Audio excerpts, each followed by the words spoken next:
한국 사람들이 물 다음으로 가장 많이 마시는 음료는 커피입니다. 오늘도 커피 한 잔 드셨나요?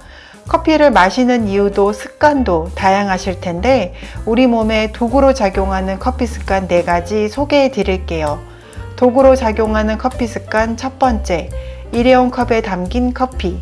서울대학교 푸드비즈랩 통계에 따르면 커피를 카페에서 마시는 풍경을 떠올리기 쉽지만 실제로는 집에서 마시는 비중이 45%, 직장과 학교가 29%, 카페나 식당 등 외식업체에서 마시는 비중은 19%라고 합니다.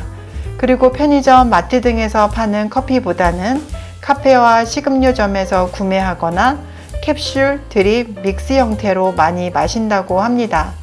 직장, 학교, 교회, 식당, 사람이 많이 모이는 장소에서 일회용 컵에 담긴 커피를 마시는 모습을 자주 볼 수 있는데요. 일회용품에 자주 사용되는 가브라 화합물은 당뇨병과 고혈압 발생 위험을 높일 수 있다는 연구 결과가 나왔습니다. 실제로 카라그라프 공과대 연구팀이 일회용 종이컵 5종류에 85도에서 90도의 뜨거운 액체를 100ml 붓고 15분 방치한 뒤 형광 현미경으로 살펴본 결과 25,000여 개의 미세 플라스틱 입자가 컵 내부의 음료로 방출된 것이 확인됐습니다. 한국인은 서양인에 비해 인슐린 분비 능력이 상대적으로 낮아 비만도가 심하지 않은 사람이라도 비교적 당뇨병 발생률이 높은데 가브라 화합물이 함유된 일회용 컵을 자주 사용하면 당뇨병은 물론 여성의 고혈압 발생 위험이 커지는 것으로 나왔습니다. 미국 미시간대 연구팀이 전국 여성 건강 연구 데이터를 이용해 45세에서 56세 중년 여성 1000명 이상을 혈중 가브라 화합물 농도와 고혈압 위험을 조사한 결과 혈중 가브라 화합물 농도가 짙은 여성일수록 고혈압 발생 위험이 큰 것으로 나타났습니다. 도구로 작용하는 커피 습관 두 번째, 커피 마시는 시간입니다. 2가지가 있는데요. 공복에 드시지 마세요. 영국 영양협회 드웨인 멜러 박사는 커피를 마시면 혈류로 빠르게 흡수돼 커피를 마시고 약 10분이 지나면 혈액 속에 카페인이 나타나기 시작한다고 말했습니다. 빈속에 마시는 커피는 위장질환을 유발할 수 있습니다. 카페인과 지방산 등 커피의 여러 자극 성분이 위 점막을 공격하기 때문입니다. 카페인이 하부식도 관략근을 자극해 위산이 역류할 위험도 크고 증상이 악화되면 역류성 식도염으로 이어질 수 있습니다. 특히 소화장애나 위장장애가 있는 사람이라면 빈속의 모닝커피는 피하는 것이 좋습니다. 도구로 작용하는 커피 습관 세 번째, 오후 2시 이후에는 가급적 드시지 마세요. 일할 때, 공부에 집중할 때, 운전할 때 졸음을 없애기 위해서 커피를 마시는데요. 카페인이 몸에 흡수되면서 각성 효과가 나타나는데 대부분 커피는 섭취 후 2시간 이상이 지나면 각성 효과가 사라지기 시작합니다.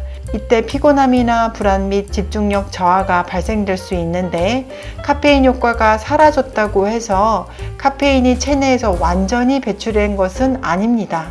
카페인은 최대 12시간 동안 체내에 남아있을 수 있고 오후 2시 이후에 드시는 커피는 우리 몸의 수면을 부족하게 할 수 있습니다.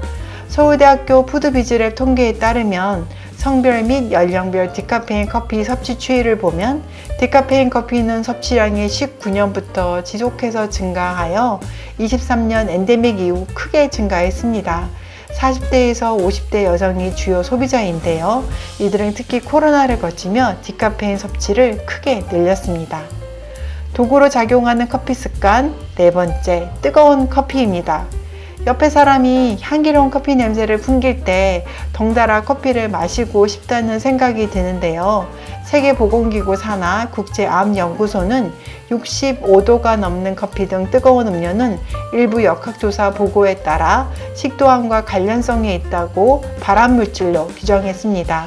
국제암연구소 연구원은 60도보다 낮은 온도의 음료도 식도암으로 발전할 수 있는 온열 화상을 유발할 수 있다고 합니다. 오늘은 우리 몸의 도구로 작용하는 커피 습관 4가지를 소개해 드렸는데요.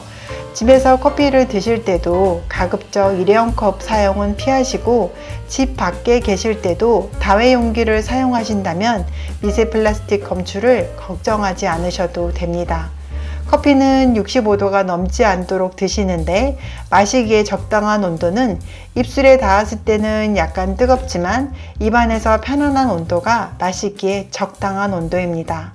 그리고 소화장애나 위장장애가 있는 사람이라면 빈속의 모닝커피는 피하는 것이 좋고요. 카페인 부작용을 피하기 위해서 오후 2시 이후에는 가급적 드시지 않는 것이 좋습니다.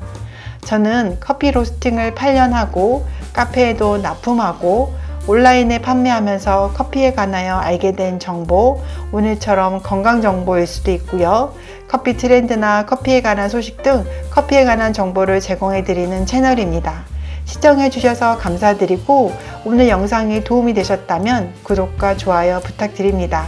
구독 안 눌러주시면 제 채널이 작아서 다음에 찾아오시기 힘드실 거예요. 감사합니다.